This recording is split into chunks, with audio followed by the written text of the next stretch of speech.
Hello, everyone. Welcome back to this episode of Just Another Year Chicago. My name is Nick Rohde. I am solo today doing a Bears versus Vikings review of the game.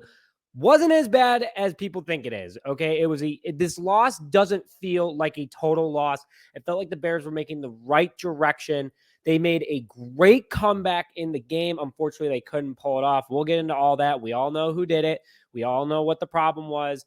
And I'll throw the blame at them. But, overall, I think that the Bears did a fantastic job in a arguably tough game against the now NFC North leader, Minnesota Vikings. Bears lost 22-29, but the score doesn't speak to the story about how the Chicago Bears played. There could be some spies on the Chicago Bears that work for the Minnesota Vikings as well. I'm just putting that out there. And the Bears dropped below 500 for the first time this season, but they have an easy game, short week coming up against the Washington Commanders at Soldier Field, so stay tuned for that. This team overall looks a lot better walking into that game. I feel a lot more confident entering the Commanders game. Just want to put that out there. And we did a pretty darn good job getting that. The Bears did a pretty good job getting the Bears fan base the confidence back. I'll be sharing my thoughts on the offense, the defense, and players who stepped up. But overall, the Minnesota is just like the Giants, in my opinion. They should not be 4-1. But the NFL is the NFL, and the Bears now have played 2 4-1 teams back-to-back and almost beat them both. So that should speak more to a story. If those teams are legit, the Bears are keeping up with them, not a bad showing. The Giants did beat the Green Bay Packers, so the Packers are now 3-2. The Bears are 2-3, and the Lions really got rocked by the New England Patriots. They are now 1-4. The hottest offense in football got stopped by the Patriots. Just want to put that out there. But without Justin Jefferson, I think the Vikings would be 2-3. I just want to he's carrying that entire team himself. Kirk Cousins would be nothing without him. But anyway, let's move into the first subject of the day. Let's talk about the offense and how they were overall better this past game, especially in the second half. I want to hit on just not quickly, but in depth about Justin Fields. He looked so much better out there. And I think you guys can all agree and share your thoughts in the comments, what you think. But he looked great. Compared to the first 4 games of the season, he looked great. There is no denial of that. To start off, he did not panic in the pocket. He looked very comfortable, so shout out to the offensive line, only giving up 2 sacks. I'll get into them in a little bit, but they only gave up 2 sacks, and he also bailed himself out with his legs using his head. He didn't just run to run. He actually read the field. He knew when he could throw it away. He knew when a play was breaking down. But overall, he did a great job not panicking in the pocket. That's a big plus for Justin Fields. Better choices running the ball. Kind of was hitting on that. He looked and made plays for himself quickly and saw where he could run, whether it was to the right side or the left side. He was able to make that decision quickly with defenders with pressure going in on him. Again, offensive line didn't play great, but they played better. And he made really good choices running the ball. His deep ball accuracy looked fantastic. You guys also saw the one-handed catch by Darnell Mooney, which was unbelievable. Arguably one of the catches so far of the year. I think that the Bears are very, very impressed with how those two have been connecting, especially on the deep ball. That was supposed to be Velus Jones Jr. spot, but Darnell Mooney is taking that veteran leadership and doing it right now. And then finally, overall, what's better is that he's looking over the middle, which is huge. Cole Kmet had his first big day of the year so far. So good to hear that. But overall, Justin Fields looked positive, and he didn't throw an interception. So that's good. Let's break down his stats. He had his first 200-yard plus passing game this week against the Minnesota Vikings with 208 passing yards, 1 passing touchdown, no interceptions. Just want to put that out. Justin Fields looked pretty darn good.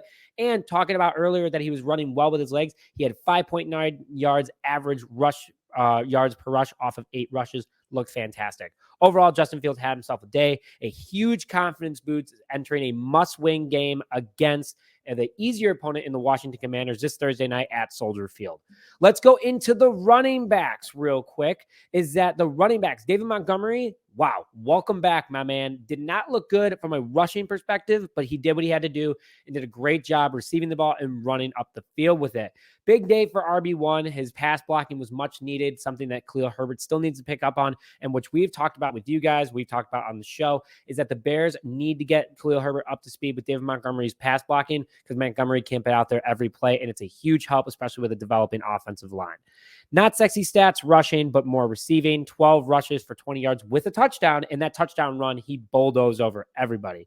But He also had 4 catches for 62 receiving yards. What a day by David Montgomery. Khalil Herbert actually really didn't do all that much. I think Luke Getsy's goal today was to just get Justin Fields comfortable in this offense and pass the ball. And that's why the running backs weren't too busy, but they did a great job overall.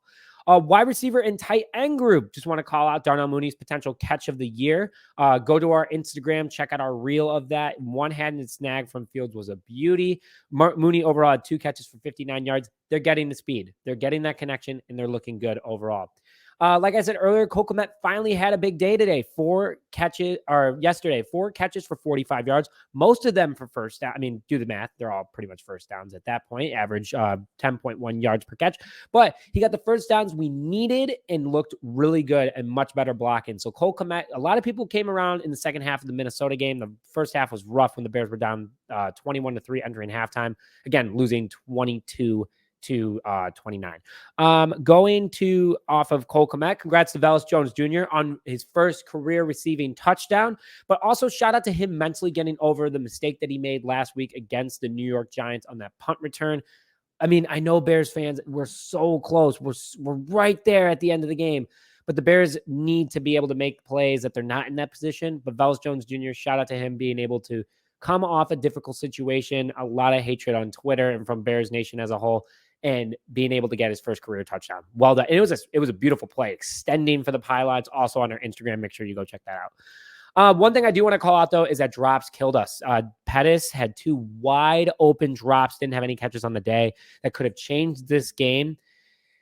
And the guy that everyone hates this Monday is Smith Marset, who's the most hated man in Chicago right now. So first things first, and Matt Eberflus even said he doesn't believe that Smith Marset had the block in the back penalty on Justin Fields' 40-yard rushing touchdown, but he did. They can't go back in time and change it, but that's what started it. And then he fumbled the ball with less than a minute left when Bears were charging down the field, where they could have potentially scored and won the game.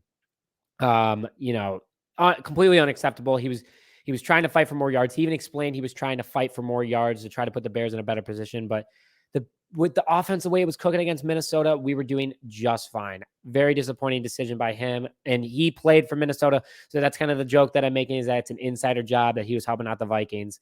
I don't know, NFL, maybe investigate that one a little bit, but that's what I'm putting out there. But a lot of people want him to be released. No comment on that. Wish him the best and wish him to be better, like Velus Jones Jr. was able to bounce back.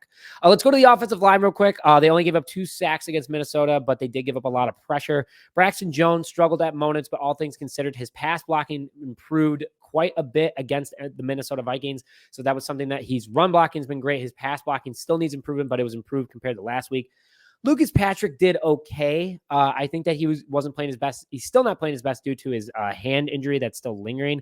I honestly wish that the Bears would just shut him down for a couple more weeks, let younger guys develop, because, guys, this is a developing year. We all know that. Let him get his hand, let it get it right. Let him be the best player he can be. I know that he's on a short contract with the Bears, but if he performs at his best ability, it gives the Bears a better evaluation if they should keep him or not. Sam Mustipher, I know a lot of people don't like to hear it, but the PBF is giving him a 51 overall grade after this past week. Justin Fields bailed him out a ton with his own legs. Sam Mustipher was still struggling a lot against the pass block, but he still has only technically given up 1 sack this year, and that's what I mean. Justin Fields keeps bailing him out. But Sam Mustipher played better, all things considered. There still were a lot of plays where I'm kind of scratching my head like, come on, man, you got to make that play. Tevin Jenkins continues to shine. So, you got Braxton Jones, a young left tackle, and then a young right guard who are starting to build up this Bears offensive line. He's not letting up anything, and he's making big holes for everyone that's rushing the ball. So Montgomery, Herbert, Edmond, and Fields. His PPF is 61.9, almost nice. But I think that's very low, all things considered, with how he's playing. I think Tevin Jenkins is doing a fantastic job. Share your comments below. I think he's doing a great job. And then Larry Borom continues to improve every single week. He looks better and better. He looks stronger. He looks faster. So overall, hats off to the offensive line. But the grade that I'm giving the offense after this game, all things considered, is a B-. What a comeback. We have not been able to adjust for the last 4 years under Matt Nagy in the second half, and this offense is doing that. And they had some momentum going into the second half at the end of that, especially with the run at the end of the first half. But overall, the Bears, the run was by Montgomery. The Bears, B-.